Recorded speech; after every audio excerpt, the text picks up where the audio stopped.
দেড় বছরেরও বেশি সময় ধরে চলা আগ্রাসনে ধ্বংসপ্রায় গাজা উপত্যকার রাস্তাঘাট পরিষ্কারে ব্যস্ত ফিলিস্তিনিরা। যেন নিঃস্ব এই ভূখণ্ডে ত্রাণের ট্রাক প্রবেশ করতে পারে নির্বিঘ্নে। উপত্যকায় রাফা ক্রসিং দিয়ে প্রবেশ করছে ত্রাণের ট্রাক। খান ইউনিসে জাতিসংঘের ফিলিস্তিনি শরণার্থী বিষয়ক সংস্থা UNRWA থেকে ত্রাণ নিচ্ছেন বাস্তুচ্যুত ফিলিস্তিনিরা, যদিও প্রয়োজনের তুলনায় তা অপ্রতুল। هو الوحيد اللي أخذناه للمساعدات اللي بنوصل لهون. مغطية كل حاجة لشعب غزة بالكامل من بيت حنون لحد رفح. الوكالة مغطية كلها بالكابونات وبالطحين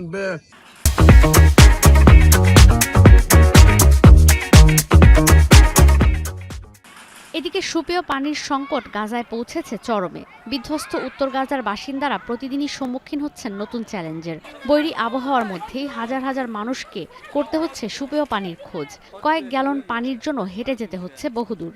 মানবাধিকার সংস্থাগুলো হিমশিম খাচ্ছে যুদ্ধবিধ্বস্ত গাজার সাধারণ মানুষের চাহিদা পূরণে। ما في مي، احنا ساكنين بعيد كيلو ونص 1500 متر، نيجي من هنا عشان بس نملي 10 لتر. بيعمل معايا يعني بنروح فخر الدين بنلاقينا كل يوم قربتين ميه، وهي زي ما انت شايف كيف في الشوارع مرميين وفيش حل بالمره نتيجه.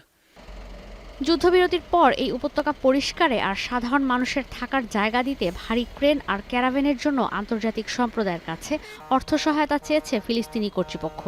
সেই যন্ত্রপাতি মিশর থেকে এসেছে গাজায়। ফিলিস্তিনি কর্তৃপক্ষ বলছে গাজায় 20 লাখ মানুষের অস্থায়ী আবাসন গড়তে প্রয়োজন পড়বে $650 কোটি।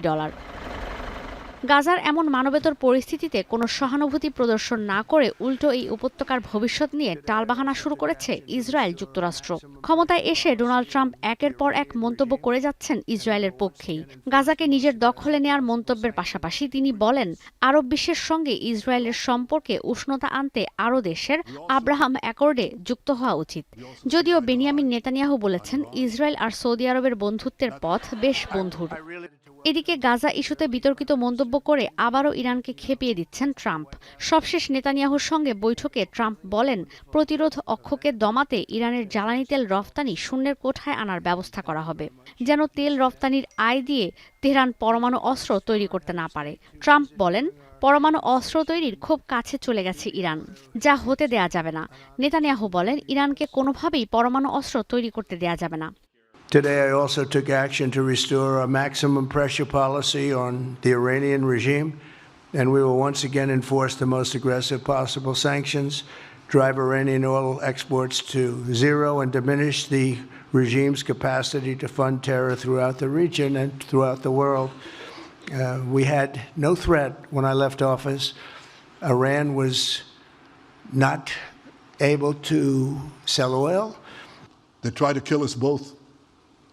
They tried to kill you, Mr. President. They tried through their proxies to kill me. We're both committed to rolling back Iran's aggression in the region and ensuring that Iran never develops a nuclear weapon. Donald Trump ক্ষমতায় আসার আগে থেকেই গাজায় ইসরায়েলের সামরিক অভিযানকে কেন্দ্র করে উত্তপ্ত মধ্যপ্রাচ্য। ট্রাম্প ক্ষমতায় আসার আগ মুহূর্তে গাজায় যুদ্ধবিরতি কার্যকর হলেও উপত্যকা ইস্যুতে তার একের পর এক বিতর্কিত মন্তব্যে এক ইসরায়েল ছাড়া মধ্যপ্রাচ্যের সবার চক্ষুশূল হচ্ছেন ট্রাম্প। ঈশিতা ব্রহ্ম, এখন বিশ্ব।